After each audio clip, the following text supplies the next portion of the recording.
leadership and guidance here. And can I say that following our conversation earlier on this morning, I'm fully aware that this is a sensitive issue. I have concerns about this, but the concerns which I have about self-identification of gender are not in any way directed at anyone who is unfortunate enough to suffer from some form of gender dysphoria. I have met actually many trans women who share my concerns about this and who want nothing to do with the kind of activism that seems to be going on and which seems to be shutting down debate. So the criticisms which I have are of government and ministers and of politically motivated organisations, many of which actually have access to public funds.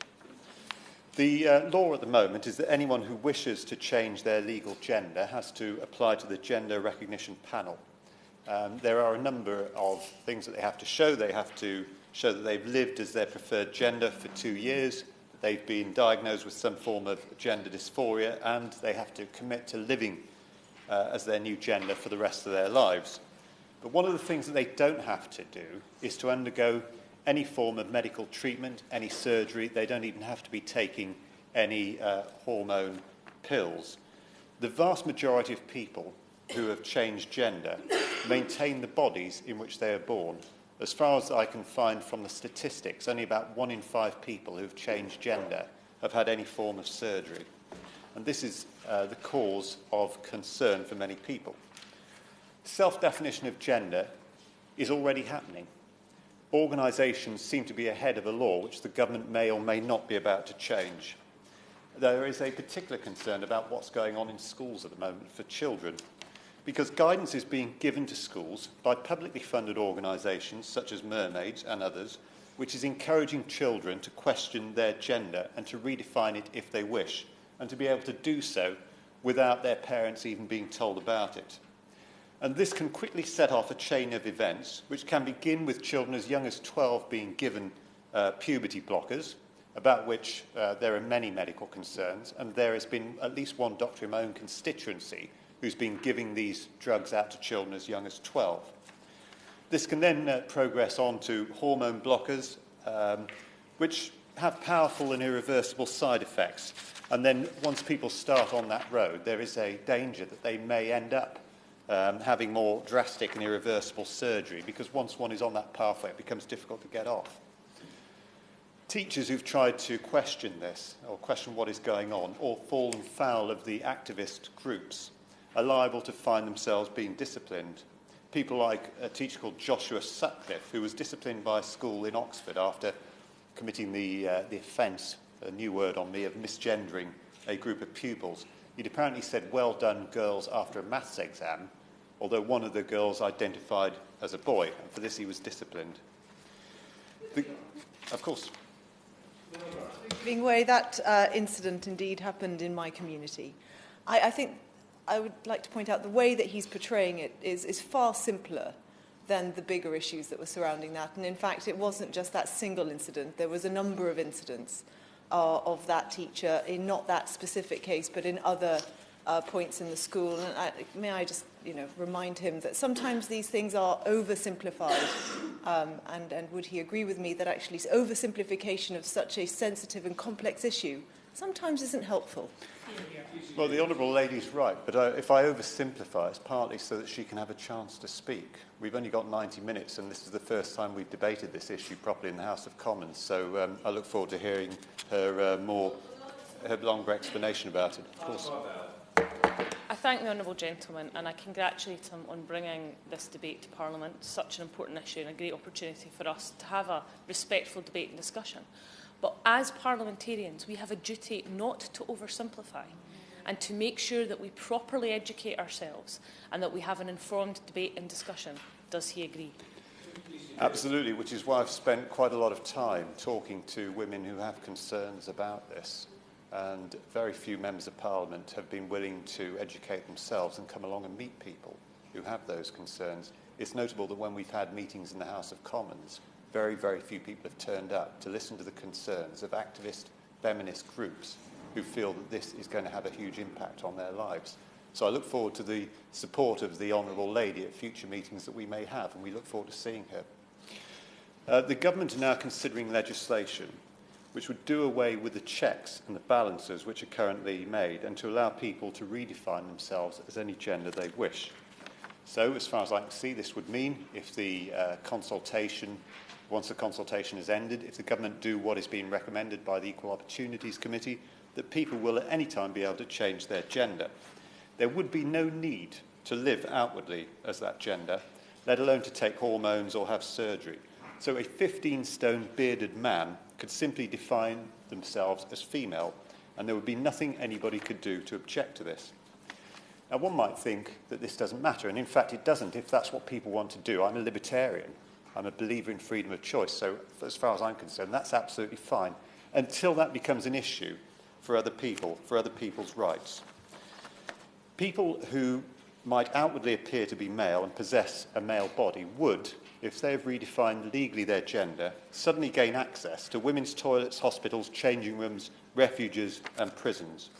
They would have the right to undertake roles that people would normally expect to be done by somebody of the same sex as the service is being offered to. So, for example, as nurses or carers conducting intimate procedures, prison or police officers carrying out searches, or staff working in refuges for the for the victims of domestic violence.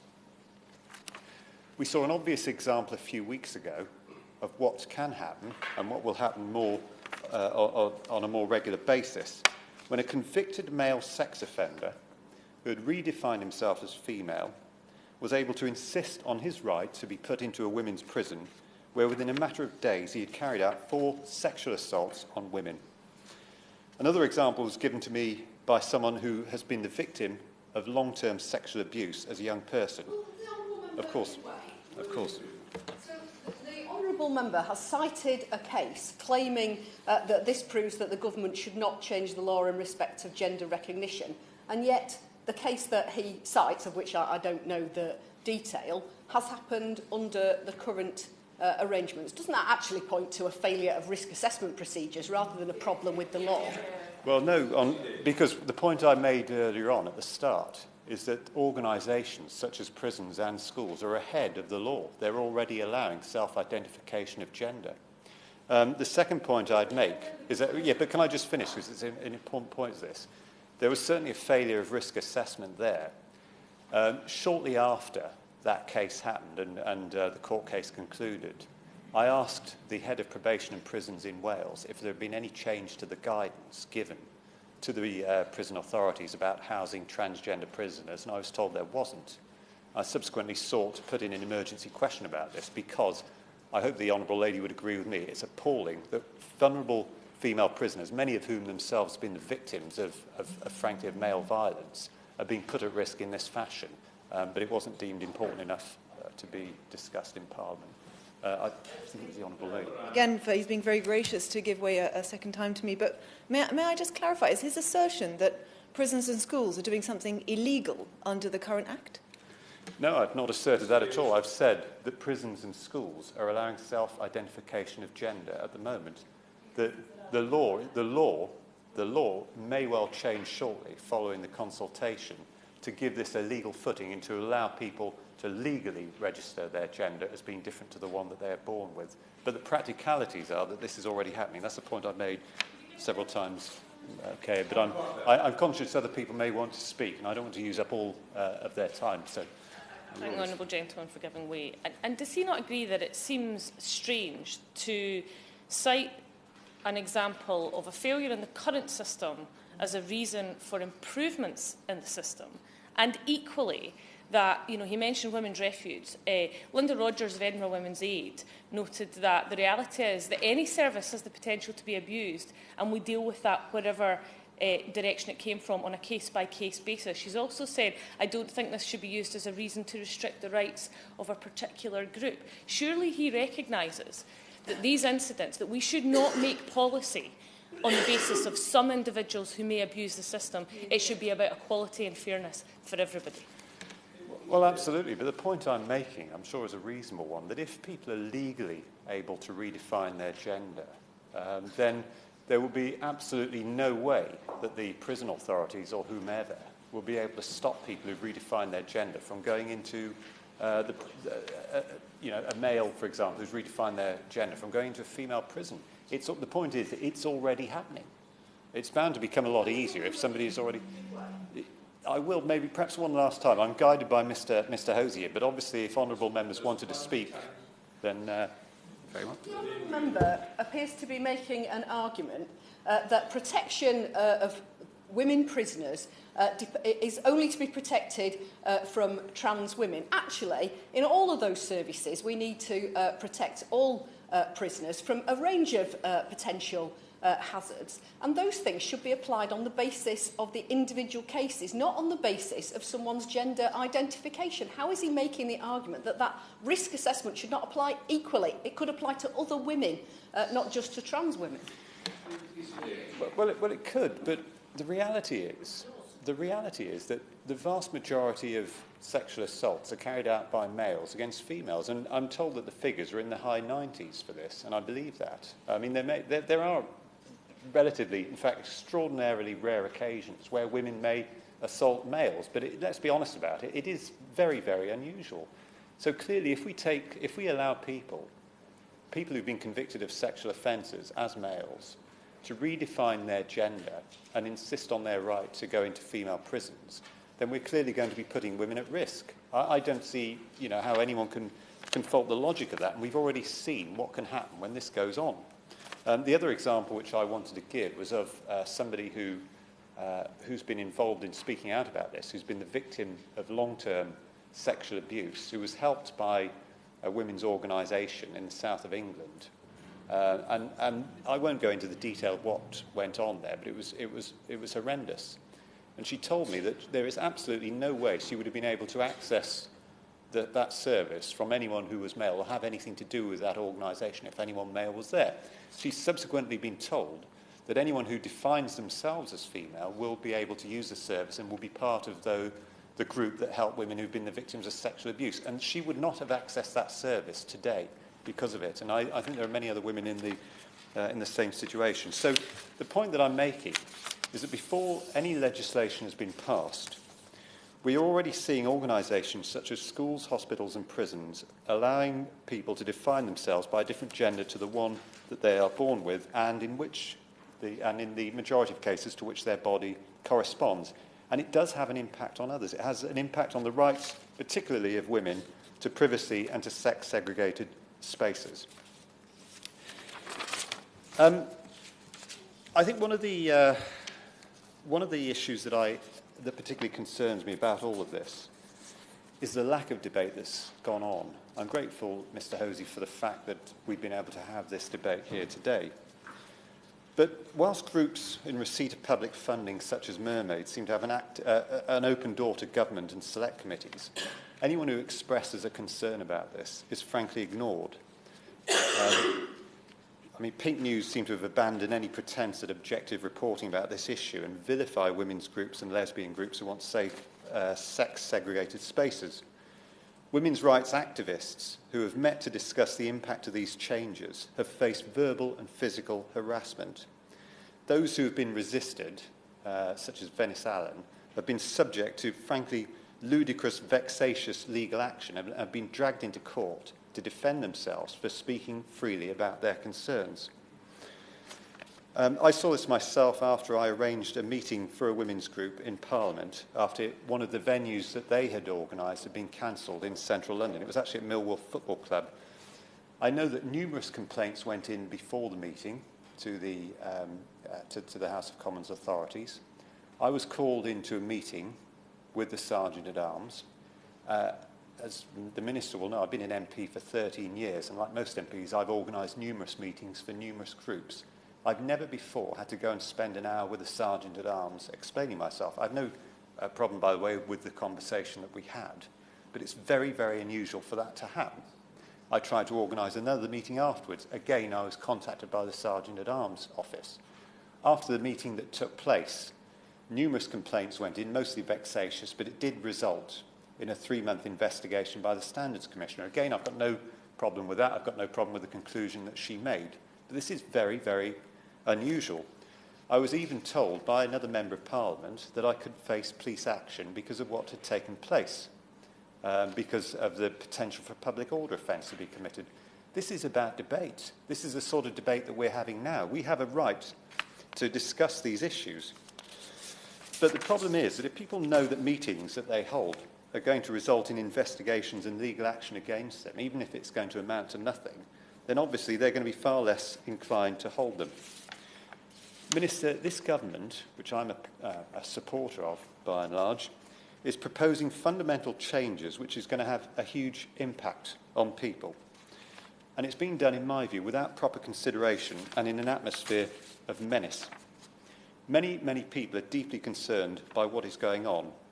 And I would urge ministers and members of the relevant select committees to listen to these concerns, to actually meet with some of the groups that are concerned about what's going on, rather than ignoring them, which I'm afraid, Minister, is what's happening at the moment. Whilst some organisations seem to have an open door into the office of ministers of government, other organisations, well, Minister shakes her head, but I can perhaps ask the Minister to tell me how many times have ministers met with Transgender Trend or A Woman's Place? How many times have ministers of this government met with mermaids or with other trans activist groups? Can I suggest to the Minister that people should not face dismissal from their jobs for suggesting that women cannot have a penis? It may be an issue with which about which we can have different opinions, but it's certainly a debatable point at the very least. Or for the so-called offence of misgendering. Women who want safe same-sex spaces are not transphobic. They're not committing hate crimes. They're simply reflecting a concern for their own safety, which I'm afraid, as a man, I have to say, for far too many, is based on a valid fear. I hope the government will stop listening to some of these activist organisations and start listening to people outside the M25, very often, who have a different opinion. And I say to the Minister, with all due respect, I've supported this government through thick and thin, as the Honourable Lady knows, often in rather difficult circumstances. But I absolutely say to the Minister, I will not support the government over this. And not only will I not support it if the government go ahead with what I think they're planning, I will do my utmost, and so far as I can, to stop any changes in legislation going ahead, which is going to undermine the safety of women and change our society in ways that I think are frankly very concerning. The question is that this House has considered the proposals to allow self-identification of gender. Leila Moran. Thank you, Mr. Hosey.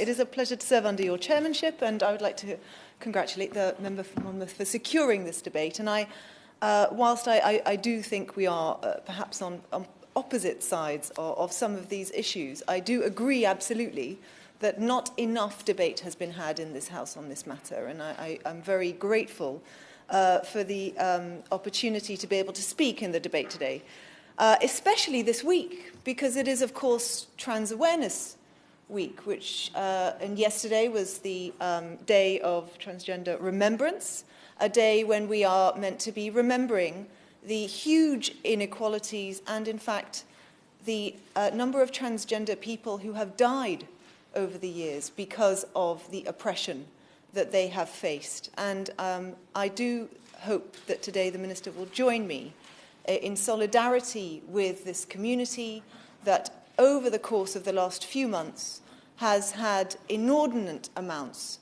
of abuse hurled at it from all quarters. However, I think today is an opportunity to shed some light rather than heat in this debate. And in particular on the issues that underpin some of that heat. I'd also like to start by placing on the record my thanks to my Liberal Democrat colleague and friend, Helen Belcher, who I've been working with closely on this matter. Now, I'd like to start by placing on the record that I am wholeheartedly behind the government's proposed reforms of the Gender Recognition Act. I believe that they are proportionate, I believe that they are well thought through, and I believe that it is time that Britain caught up with many other countries around the world, to which I will come to later. That said, I absolutely appreciate the sincerely held concerns of not just the member for Monmouth, but many others, including my constituents, who have contacted me to say that they are worried about aspects of these proposals. My constituent. Juliet said, "I'm frightened by the fact that women's voices are being dismissed and silenced." My constituent Nicola wrote that it has taken me several days to build up the courage to email you for fear of being labelled transphobic or hateful, and believe me, I am not. I fully support the rights of the trans community to live their life without discrimination. And I think it is a damning indictment on not just us, and we need to take our responsibility as politicians for shying away from what is a very controversial and sensitive issue, but also the media, who I don't believe have treated this with particular fairness on many sides. And I think what we need to try and achieve in this debate today and moving forward is a way to bring those two sides together, because I don't think that it is a conflict to be a feminist and also to believe in trans rights. Since my election in 2017, I have been making sure that ministers are aware of the views of my constituents on both sides of this debate, and I would particularly like to thank the minister's colleague in the other place, Baroness Williams, for taking the time to meet with me to discuss these issues. And so to say to the honourable member, yes, I haven't been attending his meetings, simply because I've been listening to my constituents and working in other ways on this issue. And I do take slight offence at the insinuation that because I haven't been attending his meetings, that I don't care deeply about this and I haven't been engaging in the debate. I appreciate that ministers are considering responses to the public consultation, but in the summing up, it would be encouraging to hear from the minister about what steps the government is doing to actively reassure the people who are worried about issues in the reform, but also, furthermore, what active myth-busting is occurring or is planned to occur about these misconceptions. And that is the crux of my speech today, because I want to talk in particular about the issue of self-identification and self-declaration. And to start, it's important to put this in the context of the current Equality Act, the 2010 Equality Act, because it's what that already allows that we can then talk about how it might be reformed or changed. The Equality Act gives protection from discrimination to people on the basis of both sex and gender reassignment. It is the Equality Act that describes the exemptions which allow single-sex spaces. It is seen as a legitimate aim to provide safe spaces for women, but it is not seen as proportionate to exclude all trans women from those spaces simply because they are trans. And that is an incredibly important point to make. Furthermore, the Equality Act gives protection under gender reassignment to those who have undergone, are undergoing, or are proposing to undergo a process or part of a process of reassigning their gender.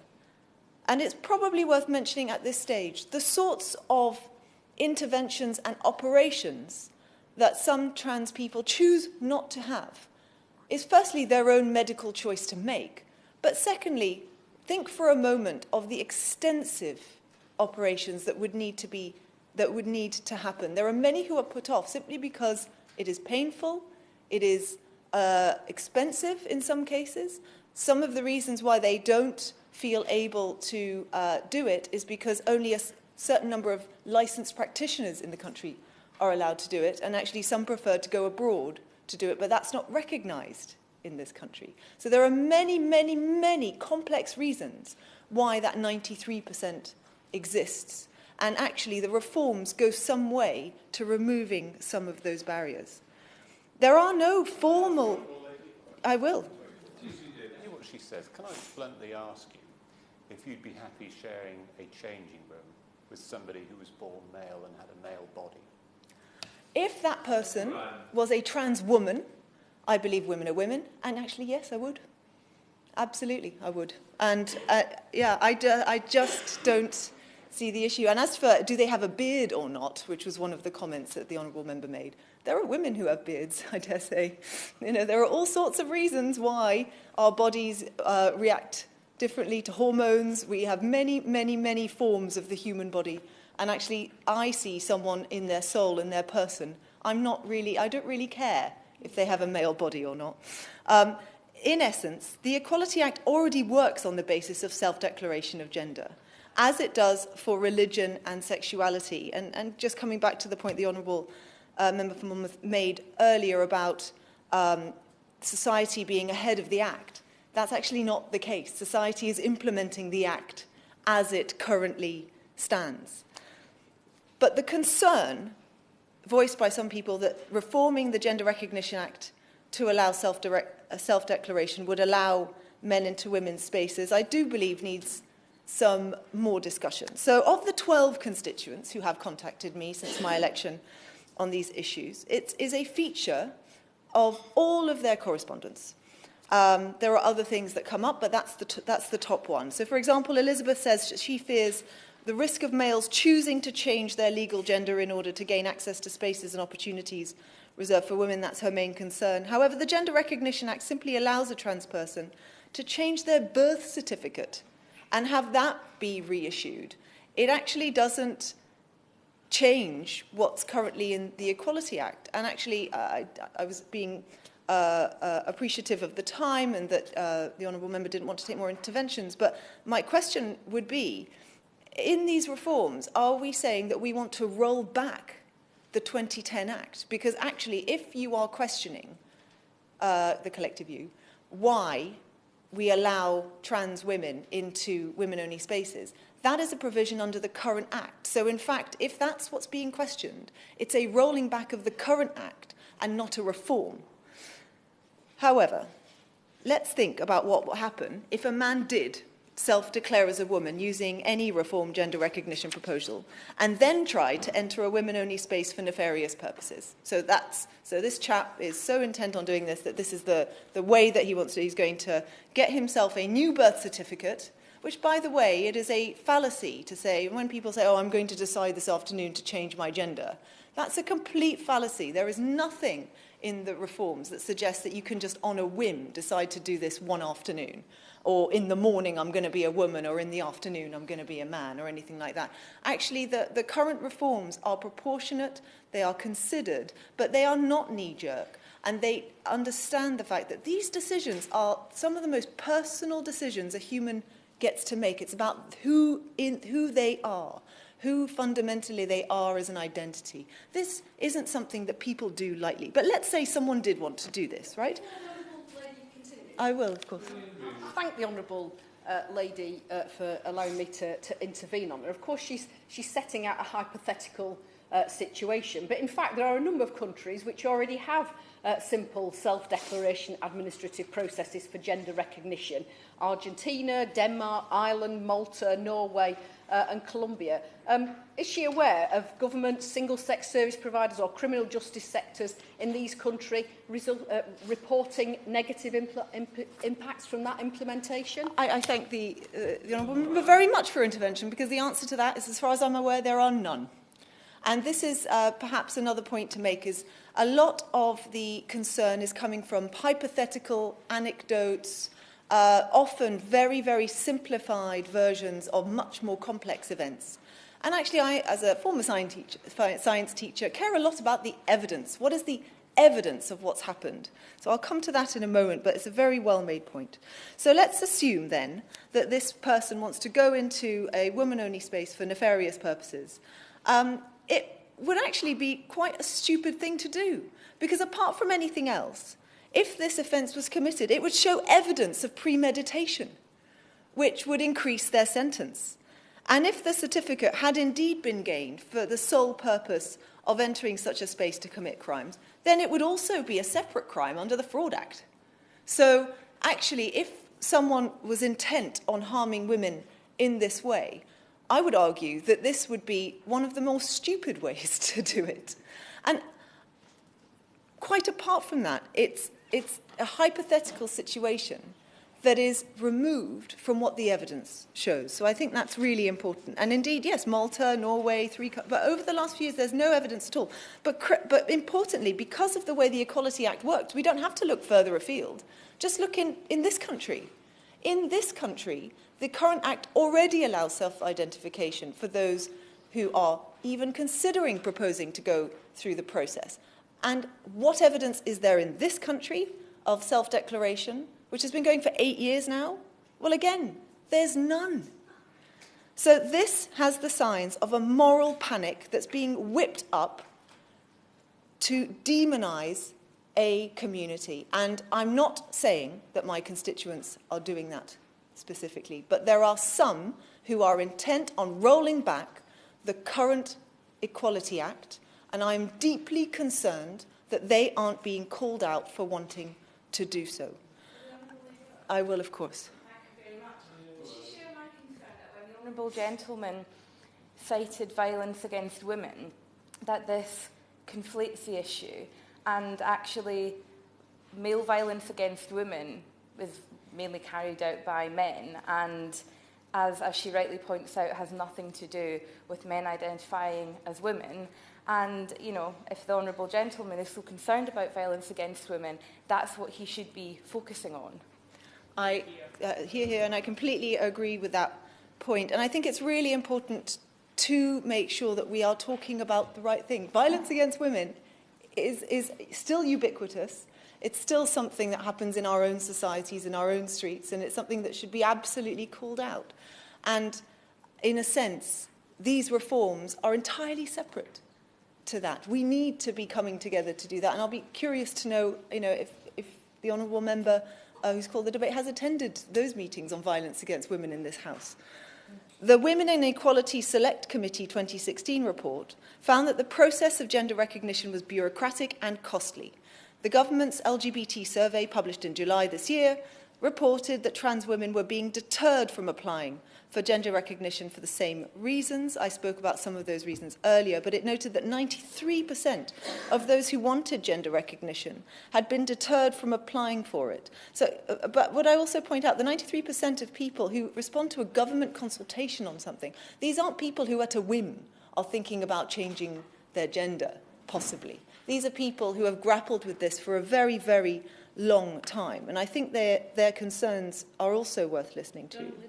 I will, of course. I thank the Honourable Lady for giving me, making an excellent contribution. Does she agree with me on that very point about trans people who face huge barriers and a medicalised process are being damaged psychologically by our own legal framework, and that at our very core we are here, I believe, as elected representatives, to make the lives of our constituents better and make sure there is a level playing field. And if we don't act and we don't work together on this, more trans people will commit suicide, and more young trans people, who we already know the statistics on this, will face more significant barriers, and that we absolutely must work together to understand the concerns, to address them, but to make sure their voices are heard. I thank the honourable member for her contribution, and I absolutely agree with her.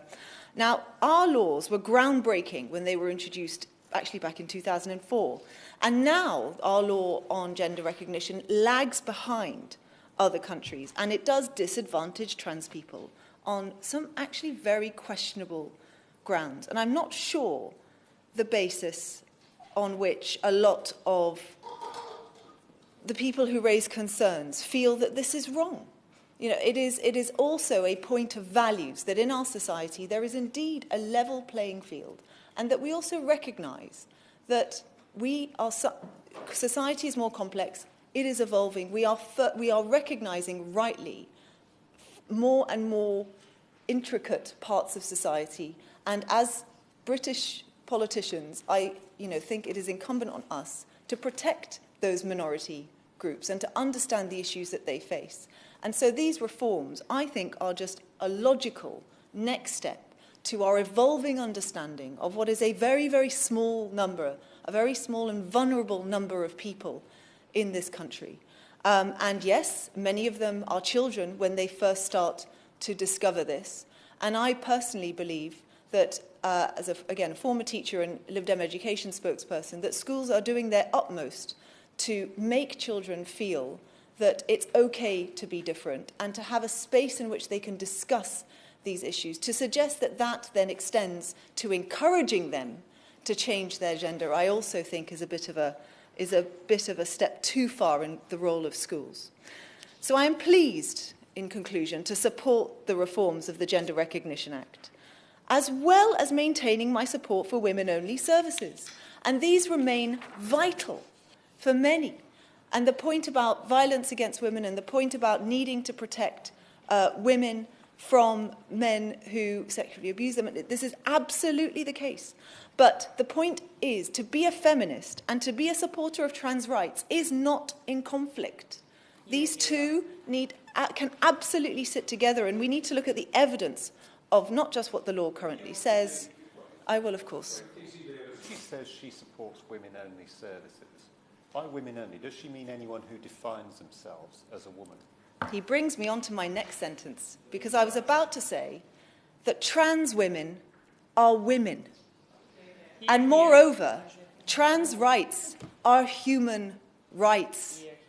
And so I am very grateful for this debate today, because it has allowed some of us, I believe, to start to broaden this debate, deepen this debate, and to start to put some of the record about this issue straight. Thank you very much, Mr Hosey. It's a pleasure to serve under your chairship. And I am very grateful to the Honourable Member for Monmouth.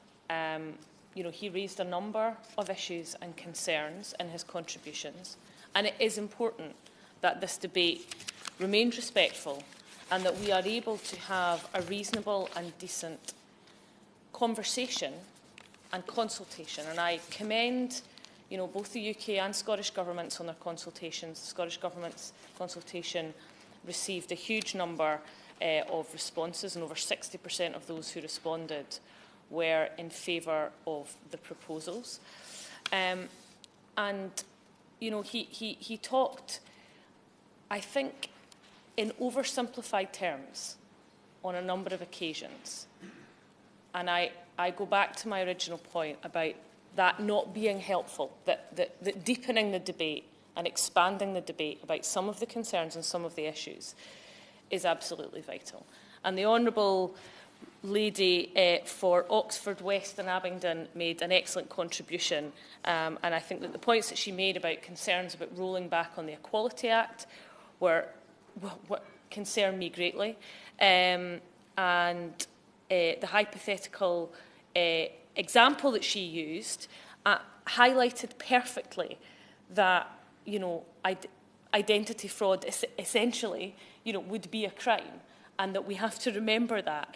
The 93% of people who seek in the trans community who have sought to get support, who have sought to access services being turned away, is a shame and a stain on our society, in my view. And yesterday was Trans Day of Remembrance, and it was a day when we took a moment to celebrate the incredible contribution that trans people make to our communities, and to reflect and remember our trans siblings who've been killed, committed suicide or faced prejudice and not been able to live or be recognised in a way of their choosing. And it's my firm belief that the matters in front of us today are about exactly that. Living in a way of our choosing without fear or prejudice, and having a legislative framework that supports people to do exactly that. Now, Mr Hosey, I started school the year that Section 28 was introduced. That was a law that meant schools and teachers could not talk to students openly about their sexual orientation or gender identity without fear of losing their jobs. Now, so much of legislation around LGBTI rights have been and still are based on fear rather than acceptance. We have come a long way in all parts of the UK. I commend her and her government on the work that they have done, and the other governments around the UK, particularly the Scottish Government, who have gone a little bit further. And I hope that perhaps we can meet at some point and discuss the spousal veto, and the fact that that's something that has been scrapped in Scotland and has meant greater equality for trans people. But Section 28 was scrapped in 2003. By then, I was halfway through my university degree. I grew up believing that if I came out, I couldn't live a normal life, or that I wouldn't have equal rights. Now, I am an ardent feminist, and I am an openly gay MP. And I am not about to shut the door on the equality of trans people just because people like me have now got greater equality. And those of us in the LGBTI+ community, and all of us who believe in equality and enjoy greater equality, must do all that we can to support others who are marginalised and discriminated against. And the reality is that the legislation as it stands in terms of gender recognition, whilst it was absolutely groundbreaking in 2004, is now out of date. Medicalising and marginalising people who are trans, in my view, is absolutely wrong.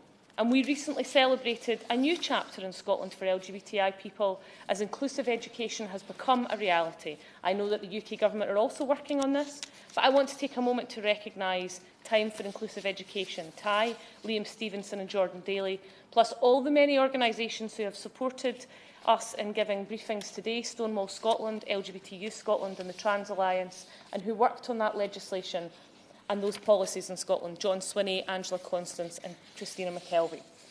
Now, I appreciate that sexuality and gender identity are two very different things. But the challenges I faced in terms of coming to my sexuality, not coming out until I was 32, I cannot imagine how difficult it must therefore be as somebody who is trans and is trying to operate in a system where their transition is medicalised, where they have to travel hundreds of, sometimes thousands of miles, as the Honourable Lady for Oxford, West and Abington mentioned. Many trans people feel that they have to go abroad because it's their only choice. I have met with a number of constituents, a number of young people in my Livingston constituency who are trans, some who are pre-op, some who are post-op, and the kinds of challenges that they have faced are truly heartbreaking. And even in Scotland, where we have, come, I think, second top of inclusiveness of the LGBTI Global Index, we still have a significant way to go. And it is my view that living in a country and society where your orientation or identity does not have legal recognition and you don't have equal rights is corrosive to the soul. And that is why, at the very core of this, reforming the legislation and changing our societal view and structures will follow from changing the law on gender recognition.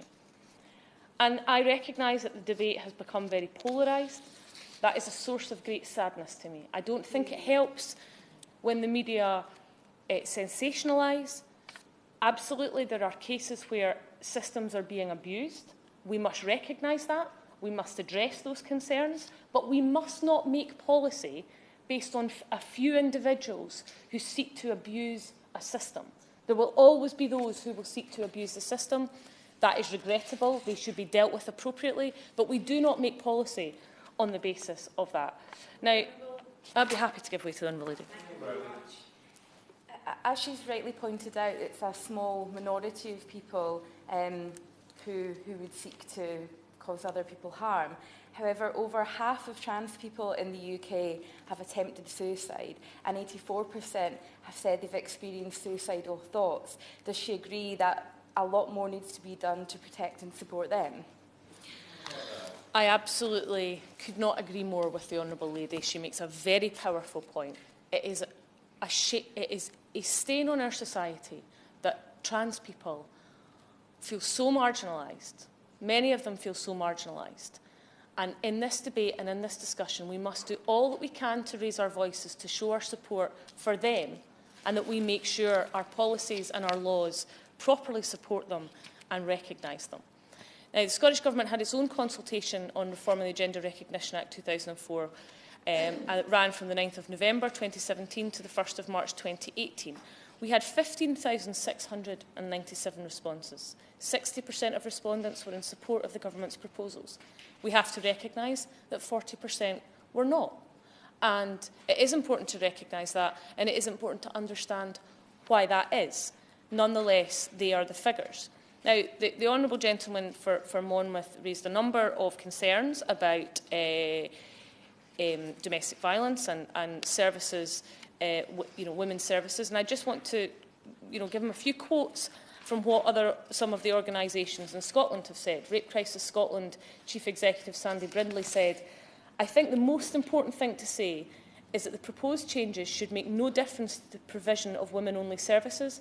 That's where some confusion has arisen. There isn't any rape crisis which would ask to see documentation of gender." I mentioned Linda Rogers of Edinburgh Women's Aid, who said there are concerns out there that our service could in some way be abused by allowing people to self-declare their gender, but said this wasn't something she'd heard from the organisation's staff or board. The reality is that any service has the potential to be abused, and we would deal with that, whatever direction it came from, on a case-by-case basis. Roger said, "I don't think this should be used as a reason to restrict the rights of a particular group." On young people, which I know is something that many people have a concern over, Stonewall have said being able to access legal recognition would have a hugely positive impact on trans young people's health and experience in education. Like all young people, trans young people get on better at school and college when they're supported to be themselves. This is particularly important given the alarming rates of transphobic bullying happening in Britain's schools today and the impact that this has on trans young people's mental health. Lowering the age at which young people can obtain legal recognition would also raise awareness of trans young people's needs and support from schools and colleges to address the misconceptions and stereotypes that fuel transphobic bullying. There was a case study that Stonewall offered from a woman called Susan. "My daughter deserves to have the legal status and identity that matches who she is. I don't understand why people can't accept that everyone has a right to live their life being truly themselves, as long as it doesn't break the law or impact negatively on anyone else."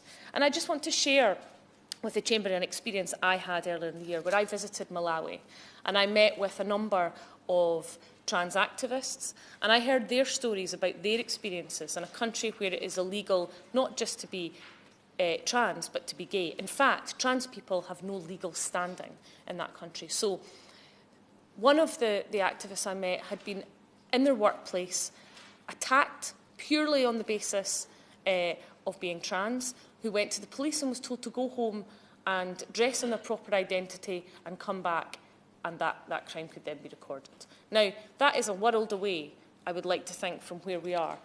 But the mental and physical toll that it had taken on those activists was terrifying. And I think we have to absolutely recognise that changing one's gender is not something that anybody would do lightly, and it would be, a very rare thing and be dealt with appropriately should anyone do that for nefarious reasons. So, I think that it's really, really important to recognise that.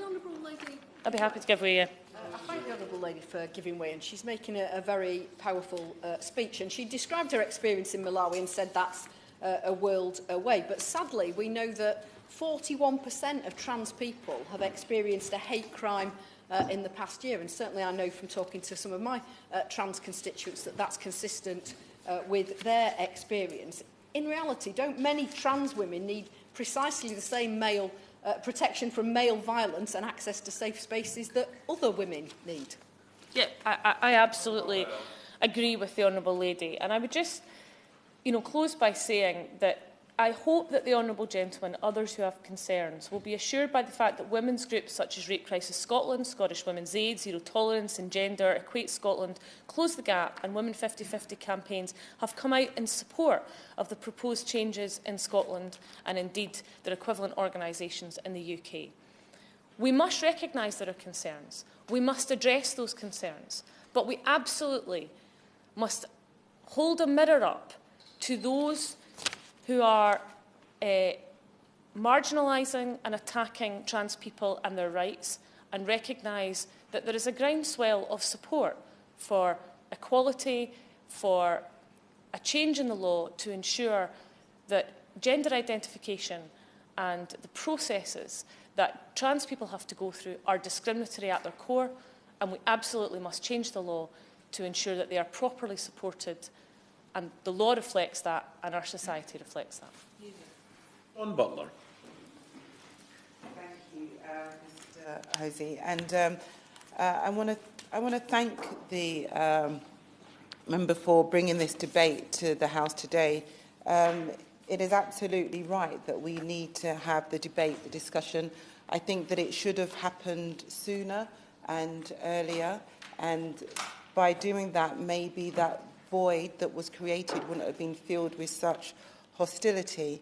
I'd also like to start my remarks by recognising, as many here today have recognised, that yesterday was the Trans Day of Remembrance, and reflect on the 369 cases of reported killings of trans and gender diverse people, and one from the UK. And this was just between the 1st of October 2017 and September this year. And also reflect on the number of trans people, especially students, who we heard as well, who have considered taking their own lives. It is important, Mr. Hosey, that what is discussed in this House and in this place is accurate and sensitive. And I do feel that the Honourable Member for Monmouth, that some of his remarks were not as sensitive as they could have been. And we have to remember that people will be watching this debate, people who are transitioning. And we have to remember that we are decision makers and lawmakers, and they'll be looking at how we address this issue. Absolutely. Thank you, lady, for giving way. It's certainly not my intention to cause any offence to anyone, be they trans or otherwise. So perhaps the Honourable Lady would educate me a little and tell me what comment did I make that she thought was insensitive. One comment that you made was that you said people who were unfortunate enough to suffer from gender dysphoria. This has a negative, a very negative connotation. Just like if people used to say people were unfortunate enough to be gay, or you are unfortunate enough to be a woman, or unfortunately enough to be black. So I think that how you speak, it was picked up on in regards to you talking about simplifying. Sorry, Mr. Jose, that the member for Monmouth picked up on simplified cases in such a way as to sensationalise it almost, and it's unnecessary in this kind of debate to do that. The UK's legislation. Sure. I mean, I just would suggest that, again, on this dysphoria point, it wasn't my intention to cause any offence to anyone who's trans. I've tried to make that clear throughout. But my understanding is that this is a medical condition, that gender dysphoria is, and it has to be one at the moment. It's something that has to be diagnosed. So clearly, if somebody has a gender dysphoria and is unhappy with their gender, I would suggest that might be an unfortunate situation to be in. But I'm certainly not in trying to undermine the rights of anyone who's transgender in saying that. I'm sure the transgender community will be a little bit reassured by your last comments. The UK's legislation is so out of date that we are no longer considered a world leader on LGBT plus rights. We were once number one. We were once right at the very top. We slipped to third, and now this year we are fourth in the rankings. And the ILGA European Rainbow Europe Index report cites a surge in transphobic media coverage to why we are falling down that league table. The Labour Party has a proud record of championing the rights of equality, including LGBT plus rights, and it was the Labour government that brought in the Equality Act 2010 and the Gender Recognition Act 2004, and it was Labour government that abolished Section 28 and created civil partnerships. However, we need to recognise, Mr. Jose, that LGBT plus people still face widespread discrimination, and it's clear that we must do more to enhance the rights and the protections. And the Gender Recognition Act 2004 is now simply out of date and it needs amending. And it is just about, and I think this is also clear that we talk about the facts, it is only just about changing the sex and gender now on birth certificates. Because apart from birth certificates, the name, title, gender marker, and all UK identity documents can already be changed. And it's been working well for like over 40 years. And in fact, most trans people don't want to go through the indignity of getting a gender recognition certificate, and most trans people now don't do that. So the government, when the Minister stands to her feet, will have the support on this side of the House to make the changes and amendments to the Gender Recognition Act. And I want to just go through a few more facts that deliberately making a false statutory declaration is a serious crime and is punishable by imprisonment. So, as we have heard by the heartfelt contributions today, that it's not something that is done lightly. The reforming of the Gender Recognition Act does not affect access to single-sex services and facilities, and that has been made clear today as well. Absolutely. For her contribution. I mean, would she be able to confirm that to the issue of prisons, it is already the case that very high-risk trans women are sometimes not held on the female estate because there aren't facilities to house them, and in those specific cases, depending on a risk assessment, they are sometimes even held in male prisons, and that just goes to show that actually the system as it stands now already works, and if someone were to be considered a high risk to that female-only population, that actually is already provided for in the system and the guidelines. That is absolutely correct. And the failure was of the prison authorities, not of the system itself. And they should have gone through certain panels before making that decision. And I think, and it was nothing to do with the principle of the Equality Act. And we've got good information that says that there was a transgender expert who consulted on that particular case, but that expert was not listened to. The expert was overruled. And I think the failure of Leeds prison authorities to act on the advice in regards to this particular person arises from the reaction of the tragic suicide of Vicky Thompson in Leeds. And we think that's maybe why that particular case happened. But again, it's not a failure of the system, it's a failure of the prison authorities. Mr. Hosey, Labour recognises the rights of all groups to debate the implications of reforming the Gender Recognition Act, and all views should be listened to and supported. And we've listened to various groups with vastly differing opinions, but it doesn't mean that we will be bullied into taking one side or the other. Decisions and laws should be made on facts, and it should take into consideration the majority and not just people who are sensationalising certain aspects of a case. As I've said, with 45% of trans students attempting suicide, the government's delay in amending the Gender Recognition Act has contributed to some of the fraught and toxic debate, which I hope we will be able to move on from. And I have just a few questions for the Minister when she gets on her feet, which I'm sure she will appreciate.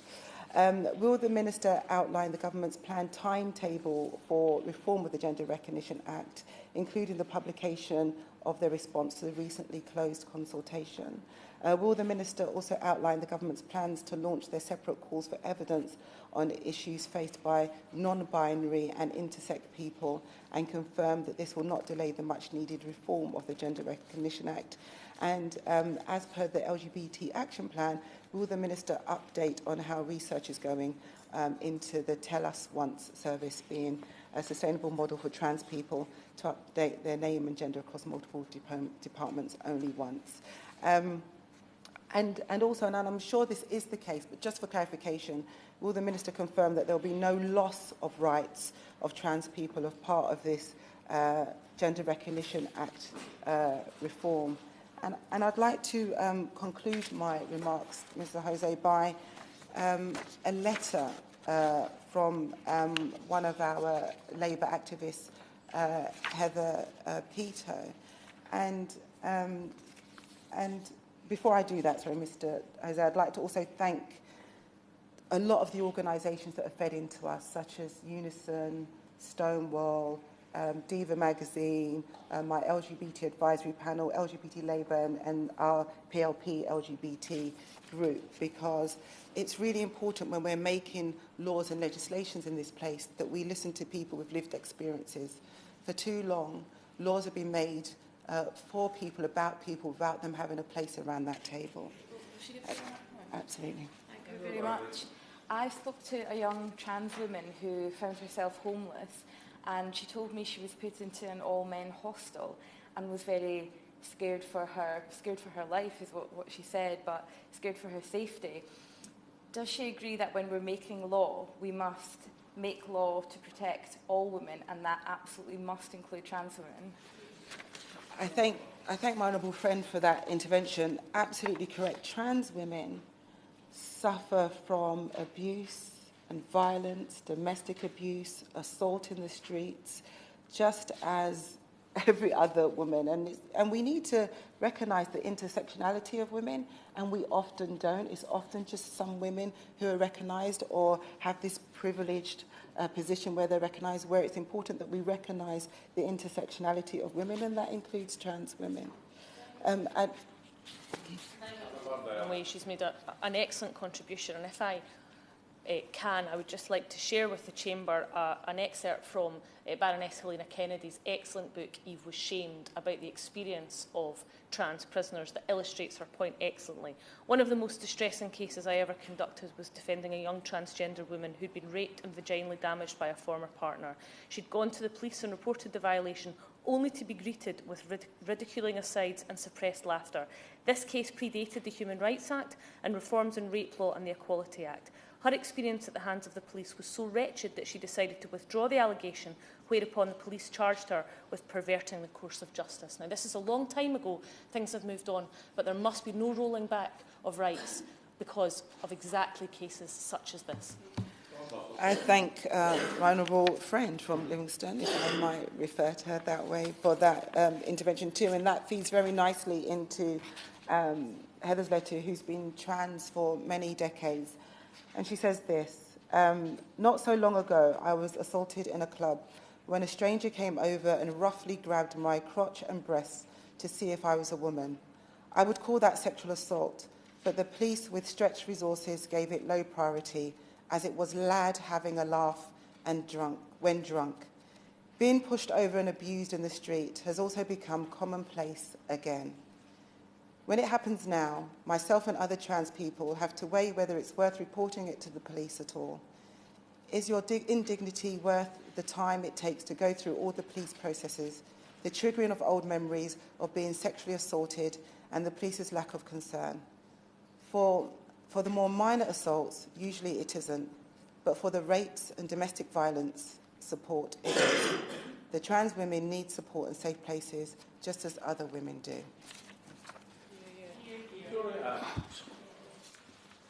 Thank you, Mr. Hosey, and it's a pleasure to serve under your chairmanship. And may I start, firstly, by thanking my honourable friend for securing this debate and for enabling us to have these conversations about what is a very, very important area of our society in the 21st century, but also it's an area where I think a lot of us are still feeling our way, if you like. And if I may, I'd like to thank all members for the respectful tone in which they've conducted this debate. I get asked about this issue, you can appreciate, regularly. And the one thing that I think we all share is the sadness that this very important debate sometimes, I'm afraid, gets taken over by very, very loud and sometimes aggressive campaigning by activists who I'm sure feel their beliefs, have their beliefs very strongly, but perhaps lose sight of the fact that we've got to be able to talk about this in a reasoned and a respectful and also in a caring fashion. Because I think the huge majority, the vast majority of the public, and I'm pretty sure also parliamentarians, are in the middle. We want to talk about this debate in a caring but also in a careful way, so that we as a society get to a position where we are all comfortable with the consequences of changes to legislation and so on. So with that in mind, I've also drawn out the fact that some of the debate is there's perhaps a lack of understanding, or we need to help organisations, schools, other organisations that have been mentioned, help them understand what the law is so that they can apply the law in their services and can do so with confidence. And so that's very much something I'm taking away from not just this debate, but from the discussions that we are having more generally. And may I just mention that we've tended to focus on trans women, but of course this debate involves trans men as well. And I'm going to be dealing with that towards the end of my speech. May I start then by emphasising that the consultation has just closed. It closed on the 22nd of October. And those who have looked at the consultation, I hope, will have noted that the questions were very open. You know, there was no, quite deliberately, there was no trying to lead people down a particular path or avenue, because we wanted to ensure that we hear a range of views from as many people as possible to see how the current system is working. And so I know that the title of the debate is about self-identification, but no decisions have been made yet as to what, if any, changes are to be made to the Act. The consultation was about seeking views, and please, people shouldn't walk away with the idea that we have made up our mind yet. It's only been a couple of weeks since the consultation closed, and no proposals have been put forward as to self-identification or other ways in which we can deal with this Act. The consultation ran for 16 weeks. It received more than 100,000 responses, which shows the level of interest that this topic attracts. And my hard-working civil servants are now working on analysing those responses. We hope, in response to the Honourable Member for Brent, we hope to have a government response to the consultation ready in spring next year. She'll appreciate 100,000 responses. It takes a bit of time to work through. Also, we want to make sure that we get, the right response. It is in that response we will set out the next steps. She also asked me about calls for evidence regarding intersex and non-binary people, and we're going to publish the call for evidence shortly. It won't cause delay to the response to the overall consultation. And she also asked about the Tell Us Once service. Work is ongoing in the Government Equalities Office to deliver this commitment in the action plan. And then she asked the question about the rights of trans people. And again, I'm grateful to, as I say, my honourable friend for raising this debate, because it gives me an opportunity to say there will be no loss of trans rights, trans people's rights. This consultation is an open consultation to try to determine what the law is and where people's thoughts as to its application in the 21st century. Now, I understand that the Honourable Member for Monmouth is concerned that women's views and the views of women's groups have not been heard as part of this consultation. And I really do want to reassure him that the government is committed to hearing from everyone, including the groups he has mentioned. We do not want to close down this debate. We absolutely do not agree with those who seek to vilify the views of people who don't agree with them.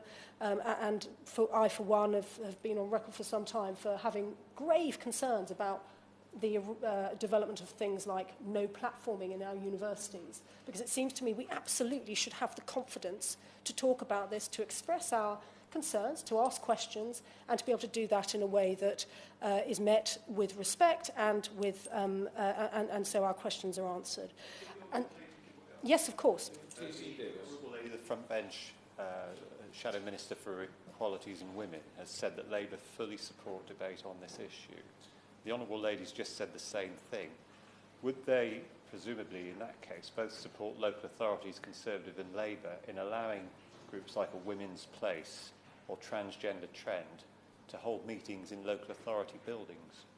Well, I take the view that the law on we have the principle of freedom of speech. It seems to me that as long as we have the debate in a way that doesn't, meet the very legal markers that we have very clearly about hate crime and so on, it seems to me that of course we should have debate. And this is, I don't know, I think we're almost, sometimes people are just too scared almost to talk about things, and that shouldn't be right. We don't want fear in this debate or in this climate. We want people to be able to express their views respectfully and, as I say, in a caring and careful manner, so that we can ensure that questions and so on are flushed out and answered. Now, to give some indication of the sorts of people that my officials have met in terms of their views and what I have called the sort of rainbow full of views, the spectrum of views on this topic.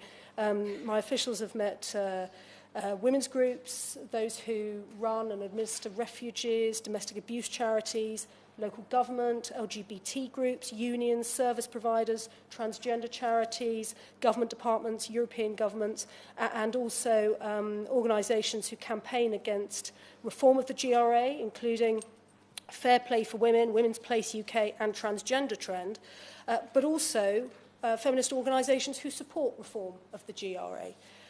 Because we absolutely, our principle with this consultation has been openness and listening. But as the government considers the options, there are a couple of points I'd like to make clear.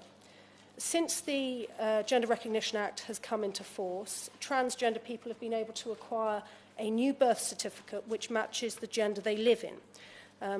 But experience has shown that some people find the process difficult and intrusive, and some transgender people don't use it for those reasons. They're therefore left with a birth certificate that doesn't reflect the gender in which they live their life. Now, without a new birth certificate, transgender people are unable to marry in the gender in which they live their life. They can't claim their pension at the age appropriate to that gender. And for those who are perhaps a little older, they also run the risk of, or they live with the worry that their death certificate may carry a name and a gender that hasn't applied to them for decades. And so this is one of many reasons why we're looking at this through the consultation. For a transgender person, changing their birth certificate requires them to obtain a medical diagnosis of gender dysphoria, obtain a second report from a medical professional detailing any medical treatment they have had, such as hormone treatment or surgery. They must sign a statutory declaration that they intend to live in their acquired gender until death. They must provide proof of having lived for at least 2 years in their acquired gender. They must pay a fee of £140, and if they are married, the consent of their spouse is also required. This documentation is sent to the Gender Recognition Panel, made up of legal and medical experts, who make a decision as to whether that person has fulfilled these requirements. And if they're satisfied, they will issue a gender recognition certificate, which is used to obtain a new birth certificate. The transgender person never meets the panel who makes this decision about them. Now, when the UK government introduced this Act in 2004, it was at the time world leading, as the Honourable Member for Brent has said. And so we feel that the time is right now to ask whether it is still appropriate or whether it needs improving. And we've heard from, as I say, 100,000 people on this, but of course also colleagues across the House. Absolutely. Thank you, Minister, for giving way. Also, in regards to the gender person not meeting the panel, but you also have no right of appeal, which I think is very cruel also. Will the Minister agree with me? Well, as I say, this is under consultation, and that is a point that has been raised in the consultation. Yes, of course. I thank the Right Honourable Lady for giving way, and her point about the time being now is very important. Also, she mentioned a number of organisations that she's met with. It does concern me, however, that there are organisations out there who are purporting to suggest that someone's gender identity is a trend. That, to me, is deeply offensive because it is akin to somebody telling me that my sexuality is a trend, and I would absolutely refute that in the strongest circumstances. The reality is that trans people across the UK are facing murder, homelessness and violence, and it is important that we absolutely change these laws as soon as possible. Well, I'm grateful to the Honourable Lady, and I'm about to move on to something she spoke about in her speech, but she may know that I'm on record as saying that I would never dream of using the word trend in this context, because the very use of that word risks demeaning or minimising the journeys that people are on or have been on. Again, it's to my mind, it's that we come back to the point we have to be caring and careful in the way we discuss this. If I may just correct for the record, the list of organisations have met with my officials just to correct the record, as it were. I'm so sorry. Yes, of course. I was so grateful for the Minister giving way, and it was on the point of spouses. And just to relay a story of a friend of mine whose spouse was asked to provide this certificate and found that deeply concerning, because their feeling was, well, who am I to stop my partner from defining who they are? And in fact, it stopped them from going through the process. And again, would she agree that this is one of the issues that is being looked at and is potentially problematic? Again, I'm very grateful for that intervention, and this is, as I say, it's part of the consultation, and that issue of spousal consent is very much a matter that we will be looking into with these responses. But the Honourable Member for Livingston gave, I think, a very moving account of her own personal experience, but also colleagues have given accounts of the experiences of those who have been on or are on their journey, and the challenges, sometimes the heartbreak that they face. And I know from my own the conversations I've had with trans people, you know, that there is a great deal of sadness often in their process of coming to this decision. Not necessarily their own sadness; it can be the sadness of others who surround them, you know, and so it is. I'm very, very conscious of the experiences of people who have been through this, and as I say, the key words for me, as I say, are being caring and careful on this issue. And I say careful because of some of the concerns that have been raised today, and I absolutely understand those people who have raised concerns, for example, about women's refuges. And colleagues will know that as Home Office Minister, I'm taking through the draft domestic abuse bill in the coming months. And I know that people are concerned that refuges will no longer be able to provide safe spaces for women. Please, can I make it clear this is not the case. Domestic abuse services, including refuges, have robust risk assessment procedures and can exclude anyone who may threaten a safe environment for victims and their children, as well as signposting sources of support for those people whose needs they may not be able to meet. And I'm very conscious from my own conversations with refuge organisations that they take different approaches to this issue, and I welcome that. You know, we have got to be in a situation where we can offer support and refuge services to people regardless of their lifestyle, their background and so on. So this is something I feel I absolutely understand people's concerns, and I hope by having this debate I've been able to offer some reassurance to those people who have those concerns. We are committed to maintaining protections for single-sex services, and we will consider as part of our response to the consultation, whether any further action is needed to reaffirm this approach. And just to be clear, the, the single-sex exceptions in the Equality Act 2010 allow a service provider to provide a service for women or for men if an organisation needs to define it in a way that does not allow a trans person to access their services or provide a service to them in a different way. They are able to do this as long as they can show it's a proportionate means of meeting a legitimate aim. Now, the issue of transgender offenders has understandably been raised as well, and the case of Karen White has been particularly examined. May I be clear, the case of Karen White is appalling. There were a series of terrible failings that should never have happened. And in light of this, my ministerial colleagues at the Ministry of Justice are looking again at the decision-making systems that apply to the management of transgender prisoners, as well as how they were applied in this particular case. May I touch gently upon the issue of children, because this is something that, although it's been touched upon briefly, I know is of concern outside the walls of this chamber. And we have no intention of lowering the age at which people can legally change their gender, namely at the age of 18. We recognise that there has been an increase in referrals of children and adolescents to gender identity services for people aged under 18. And so we have committed to improve our understanding of the impacts on children and adolescents of changing their gender and gather evidence on the issues faced by people who were born female who transition in adolescence.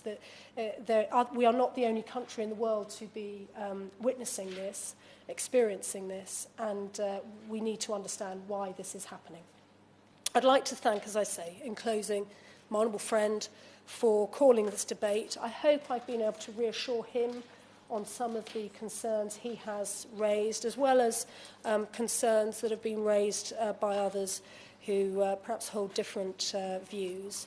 This government is absolutely committed to ensuring that everyone in our society can thrive and to upholding the rights and protections that all our citizens enjoy.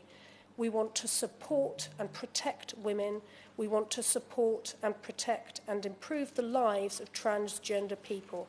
I hope these are two ambitions that has the support of the House. Thank you, Mr. Chairman. Davies, to sum up briefly.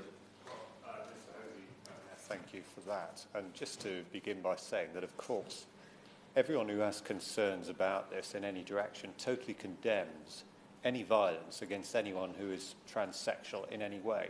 Those responsible for physical or verbal assault or any other kind of abuse deserve to be punished by the full force of the law. And I've never met anyone who disagrees with that proposition. I'd say respectably to the honourable members for Livingston and I think Oxford and Abingdon that I have, in fact, tried to educate myself on this issue of violence against women over a number of years. In fact, I served on the Home Affairs Select Committee between about 2005 and 10, when it brought out the reports on forced marriage and female genital mutilation. And I raised this issue on many occasions in the House of Commons. I was glad when legislation was passed about this, especially on FGM. I'm disappointed, actually, that despite all the laws and the fine words, there has still not been a single conviction of anyone for female genital mutilation. But that, if you like, probably wanders a little bit from the topic. But violence against women is an important issue. On the consultation that has gone out, I'm not very surprised that so many people seem to be in favour of changing the law, because Mermaids, a publicly funded body, has published online a primer encouraging people to fill it out, which I think is not right. But the important thing here, the issue comes down to this. If people believe a trans woman is a woman, then it is not possible to protect female sex-segregated spaces in the way that many campaigners would like, because because many people do not accept the proposition that a trans woman is a woman. A trans woman is a trans woman, worthy of respect, absolutely deserving of protection in the law against discrimination or physical or verbal assault, but not necessarily eligible to access single-sex areas. And finally, can I welcome the fact that on all sides there seems to be lip service, at the very least, given to the idea of debate. I very much welcome that, and I hope the Minister will set an example here by encouraging any local authorities who wish to allow groups like A Woman's Place to hold meetings within local authority areas, and also to meet with some of these groups themselves. To the best of my knowledge, those meetings haven't yet taken place, although I've certainly tried to facilitate them, so I look forward to that happening in the future. Thank you. The question is, proposals to allow self-identification of gender. As many of us of that opinion say aye. Of the contrary, no. The ayes have it. We'll suspend the sitting until 11 a.m.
Order, order.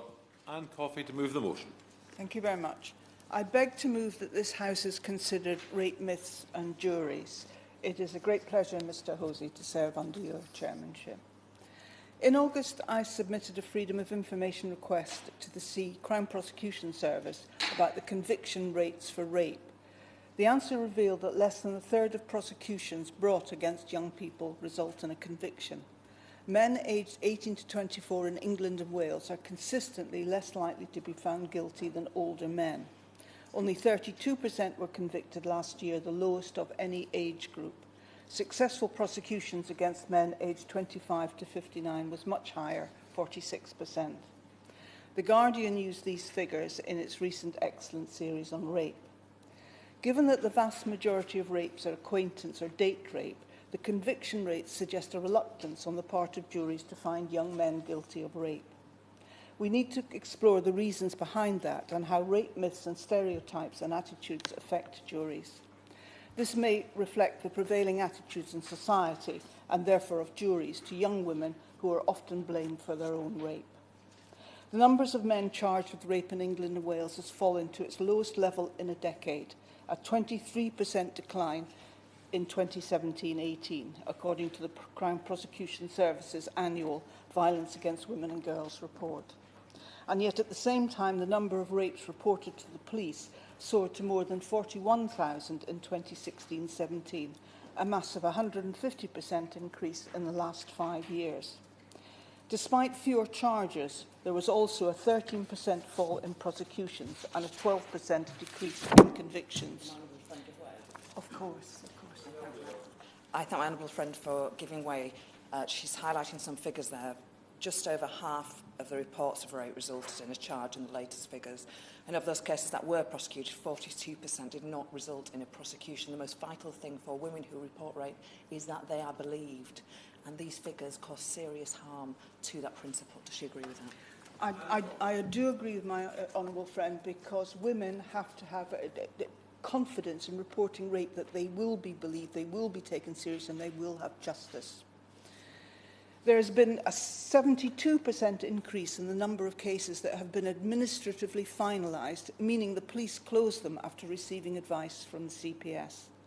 A Guardian article on September 24th quoted a whistleblower who said that prosecutors were being told to ditch weak rape cases to improve figures. This advice could severely limit victims' access to justice and lead to cases involving younger victims, students, or those with mental health issues being less likely to result in a charge. The overwhelming majority of rape victims still choose not to report to the police for fear of not being believed, and yet the prevailing narrative in some sections of the media is that lying about rape is common. The opposite is true. Only 17% of those who experience sexual violence report to the police, according to the Office for National Statistics figures for March 2017. The CPS estimated in 2012 that only 3% of the 1,149 cases heard then may have been malicious. Juries view evidence through the lens of prevailing stereotypes, which shape the views of the wider community. There is still a dominance of rape myths in our culture, including that a woman who has drunk a lot cannot complain if she is raped, or that it is only rape if someone has injuries, or that real rapes are done by strangers in alleyways, or it's a crime of passion, or women invite rape by what they wear. Research shows that stereotypes about how rape victims are expected to behave remain prevalent in society, and by extension in juries. There is still a lack of understanding about why a woman might not report an assault immediately, or might not fight, or how a victim of a sexual assault might behave in the immediate aftermath of an attack. There are still huge gaps in the public understanding about what sexual consent actually means. The End Violence Against Women Coalition has commissioned YouGov research, which will be published shortly, which shows confusion about what constitutes rapes among the public, particularly when it concerns the majority of rapes which involve acquaintances. Almost a third thought it was not rape if a woman had flirted on a date but had not wanted sex. Juries take these attitudes into the courtroom with them, and defence lawyers play up these myths in an attempt to rubbish the character of the witness. Dr. Dominic Wilmot, an academic at Huddersfield University conducted a study in 2017 in which he replicated genuine trial environments to assess how attitudes and backgrounds impacted on juries. The juries found that nearly half of jurors in rape cases came to a verdict before deliberation, indicating a predictive relationship between juror demographics, personal experience and psychological makeup, impacting upon verdicts. Dr. Wilmot said the research demonstrated that for all the best efforts of the courts, juries are not necessarily offering a fair and impartial assessment of the evidence, particularly within rape cases. Past experience play a huge role in shaping the person you are and invariably affects your view of society. As well as the importance of demographic features of the jurors, attitudes towards rape were found to be the strongest predictor of high numbers of not guilty verdicts. We also had a culture at the time protected very well-known people like Jimmy Savile. We saw how young girls, victims of shocking sexual exploitation in Rotherham and Rochdale, were seen as prostitutes consenting to their abuse. Language and how we talk about behaviour is very important. It shapes what we see. The Crown Prosecution Service has said that addressing the low conviction rate after contest in rape cases involving young defendants represents a challenge for the entire criminal justice system.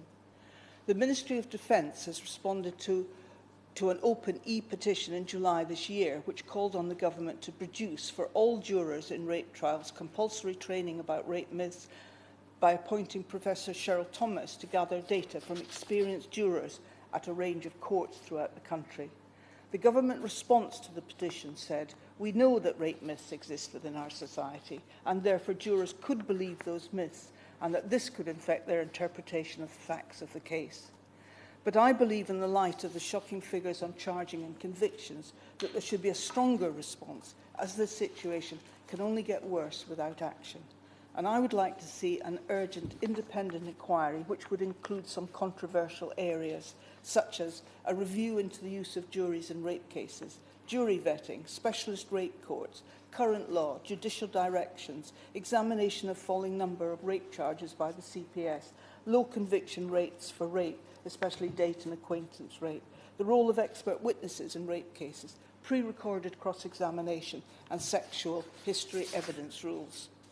I absolutely accept that the justice system needs to ensure that the innocent go free and the guilty are sentenced, but my concern at the moment is that conviction rates indicate that the scales of justice are tipped against the victim.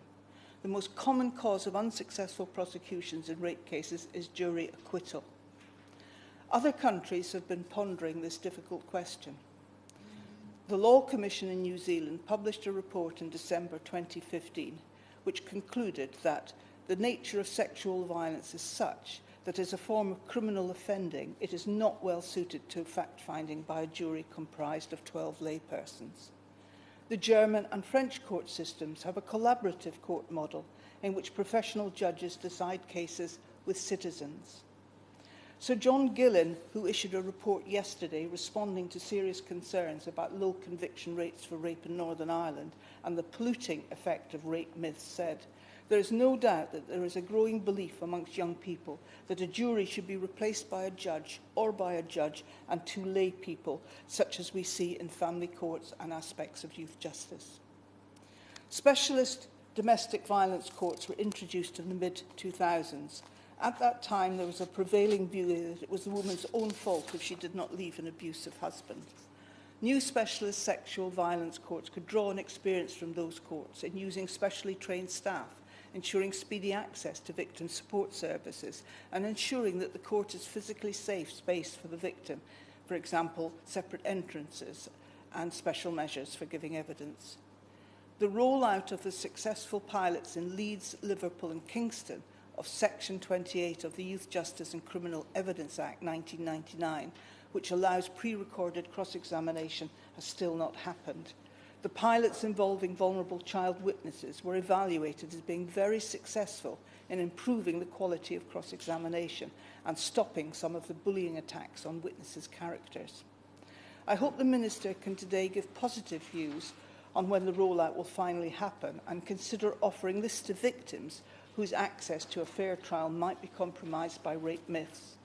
There is also controversy around the extent of personal records and data being requested from rape complainants before going ahead with their cases.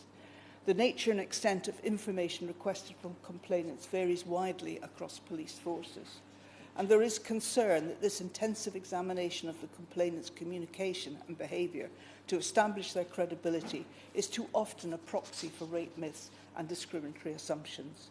The new Director of Prosecutions directed this issue in his first major speech when he said that rape complainants must have their personal privacy, including mobile phone records, protected. Dr. Wilmot has called for the vetting of juries for preconceived bias. He argues that although judges can tell jurors to disregard certain things, that does not make any difference. He said, "Our study highlights that even before the case has begun, jurors' psychosocial makeup predisposes them towards particular verdict decisions, making a vetting system for juries increasingly important.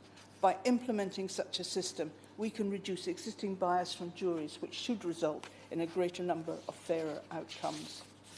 There have been some calls for experts to be able to give evidence about rape myths. There is a case for updating judicial directions to take into account the impact of social media and how that can feed into rape myths, another issue taken up by Sir John Gillen. The impact of rape myths on juries was raised by Baroness Stern in her 2010 review.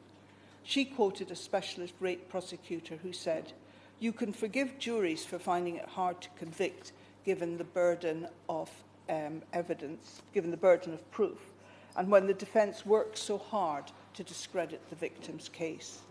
There is a lot of general misunderstanding about trauma."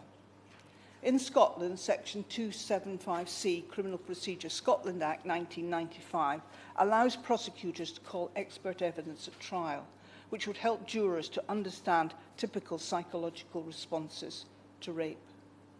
The current law in the UK does not differentiate between stranger and acquaintance rape, which both carry the maximum sentence of life imprisonment. Juries understand the evidence for stranger rape, but complex issues about consent and acquaintance rape are not so well understood. A senior police officer said, "At the moment, we are asking juries to do something incredibly difficult." That is true. We are asking jurors to make judgments about consent to sex when the victim and accused are known to each other and where the victim may have consented to some sexual activity but not to penetration. It is challenging for juries to have to judge whether the defendant had a reasonable belief that consent was being given, especially when a drink is involved. This is where myths and stereotypes kick in. The consent elements of rape are outlined in CPS guidelines. The consent, as outlined in CPS guidelines, are that B does not consent to the penetration and A does not reasonably believe that B consents.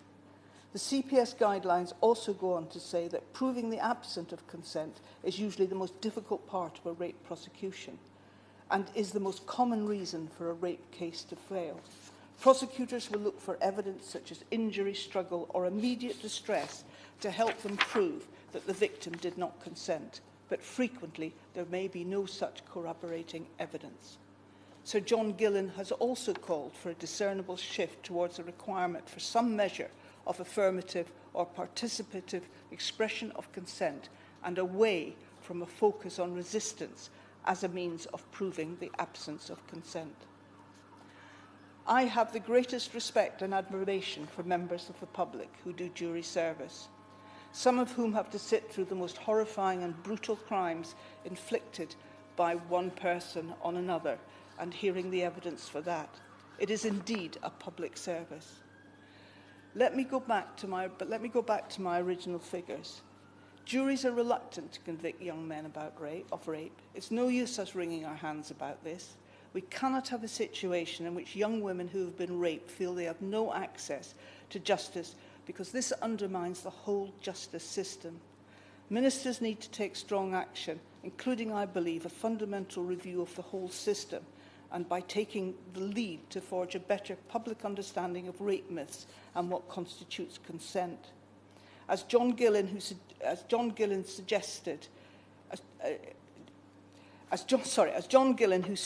a large-scale publicity campaign and training for jurors said, Jurors just don't land from the moon. They are people like you and me.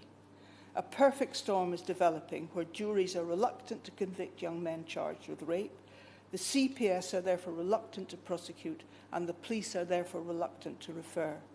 The result of this is that victims will stop coming forward and justice in the criminal justice system will be denied to young women. The danger is we will be thrown back to the dark days where victims of abuse are silenced and dare not speak out.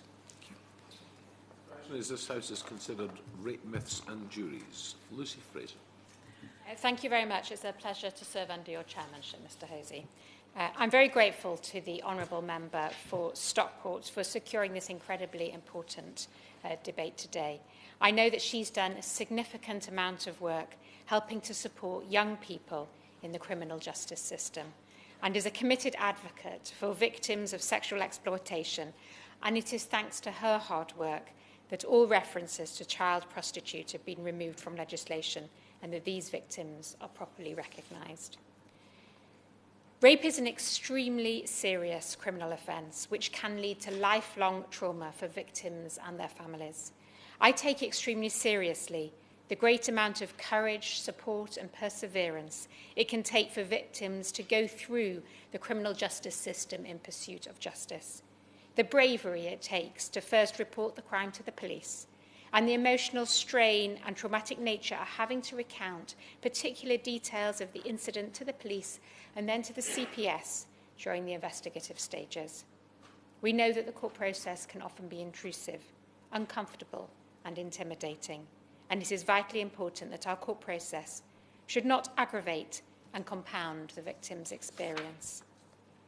In responding to this very important issue, I want to highlight three things. Firstly, the importance of evidence in this area. Secondly, what we're doing in government to protect rape victims. And finally, to look to the future. So first, I'd like to touch on the importance of evidence. The Honourable Member for Stockport is rightly aware of the importance of evidence, as she began her speech by the facts she obtained in response to an FOI request. And she's rightly highlighted a number of very important statistics. She's right to underscore that more people are now coming forward to report rape, and that is very much to be welcomed. She rightly recognises that this is a huge social change following much work by campaigners and a change in attitude towards women. She also highlights that despite a rise in reporting, there is a fall in the number of prosecutions. This is both disappointing and worrying. She said that there were falling in the number of convictions. Whilst this is true for the period 2017 to 18, it's interesting to note that in June 2018, the conviction rate for sexual offences was the highest in a decade, at 68%, which it means that it is possible that where cases do reach court, they are more likely than before to result in a conviction. She's also rightly pointed out that statistically there are fewer convictions in cases where the complainant and the accused are both known to each other and are aged between 18 and 24. So in these circumstances, Mr Hosey, this debate is an important one, because we need to look into these issues to ensure that when reports of rape are made, they are taken seriously at every stage in the process. The heart of this debate is the question as to why convictions are not being secured and why juries are not convicting. As the Honourable Member for Stockport says, she believes there's a reluctance on the part of juries to find young men guilty of rape because of rape myths in our culture. There is a fear that some believe that women who have drunk only have themselves to blame, and that juries are acquitting on the basis of their own prejudices and attitudes to rape, rather than the facts and the issues before them. Mr Hosey, if that was right, it would be appalling. Women who come forward should have the confidence that they will get justice. They should be judged on the facts as presented to the court. However, it's important that when we consider changing policy, those changes are driven by the evidence. So I'm pleased that we are currently analysing this important issue and looking at the reasons why juries come to the conclusions that they do in rape cases. As the Honourable Member for Stockport mentioned, Professor Cheryl Thomas, who's the leading academic expert on juries and jury research, is currently looking into these issues. She's been commissioned by the President of the Queen's Bench Division to conduct empirical research with jurors to help inform our understanding of the impact of rape myths and the development of future training and guidance for jurors. She's looking at two things which are very pertinent to this debate. First, to what extent do real jurors who have served on real trials believe myths and stereotypes about rape? And to what extent might further guidance to jurors on the issue in the form of different educational materials be helpful in ensuring that myths and stereotypes are not applied in cases of rape or sexual offence cases? This evidence will help us understand the bias of jurors and help us to inform policy on this critical area. And once we have the evidence base, we can then look at the matters identified by the Honourable Member, who asks interesting and important questions in this area. Protecting women, particularly young women, when they go through the criminal justice system is vital to ensuring justice. Across government, we are taking a number of steps in this area at every stage of a woman's journey. I said I would touch on these. So first, in relation to the initial stages of a complaint, the Metropolitan Police have trained officers and frontline staff to deal with victims of rape when they first come forward to ensure accurate reporting. All CPS prosecutors who work on rape cases have specialist training on stereotypes, rape myths, and consent.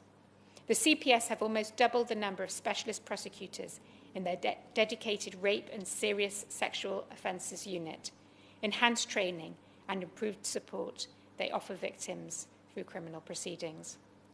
When a victim goes to court, we need to ensure that victims are protected and get justice. We are committed to rolling out the pre-recorded cross-examination of vulnerable witnesses in Crown Court centres in England and Wales. The Attorney General's Office review of disclosure, published on the 15th of this month, referred to the importance of ensuring complainants are not subjected to unwarranted intrusion into their privacy and deterred from reporting offences or participating in the criminal process. In 2018, the Crown Court Compendium builds on existing guidance, giving more examples of possible directions and listing situations where jury directions may be needed in a rape case. Judges are only able to sit on sexual offences cases if they've undertaken specialist training from the Judicial College. And more broadly, we've protected funding of over £6.4 million to 85 rape support centres across England and Wales and have committed to continuing investment, £4 million per year until 2021, in sexual assault referral centres. And so I come to the questions posed by the Honourable Member as to the solutions to this problem. She has highlighted a number of important questions that should be asked, and we are thinking carefully about how we could educate jurors in this area. But as I mentioned, it's important that we approach this area on the basis of evidence. The judiciary rightly maintain that any course of action should be well considered and informed by empirical evidence, and therefore we await the outcome of Professor Thomas's review before taking this step. And whilst, as I highlighted at the outset, a number of important statistics mentioned by the Honourable Member, it's also worth pointing out that there is conflicting evidence on the behaviour of jurors in rape cases in particular. In the year ending December 2017, approximately 44% of 5,784 not guilty pleas for sexual offences resulted in a conviction. That was higher than for robbery and violence against the person's offences. In the year ending December 2017, the sexual offences acquittal rate was close to the average acquittal rate for all offences at 56%. This was lower than the acquittal rate for offences such as the possession of weapons at 60% and theft also at 60%. I am very conscious that gender stereotypes, unfortunately, exist in our society, and I am aware of concerns that those stereotypes can create an environment that enables violence against women and girls. As jurors are picked from society as a whole, it is quite possible that rape myths do sometimes have an impact on jury decision-making. But more research is needed to firmly establish this link. For that reason, I ask for the House's patience while we await the result of this research due to report in the new year, and I will keep the Honourable Member updated on any developments, and I'm very happy to meet with her when that evidence is produced. The question is that this House has considered rape myths and juries. As many as are of that opinion say aye. Aye. On the contrary, no. The ayes have it. Order, order. The sitting suspended until 2:30.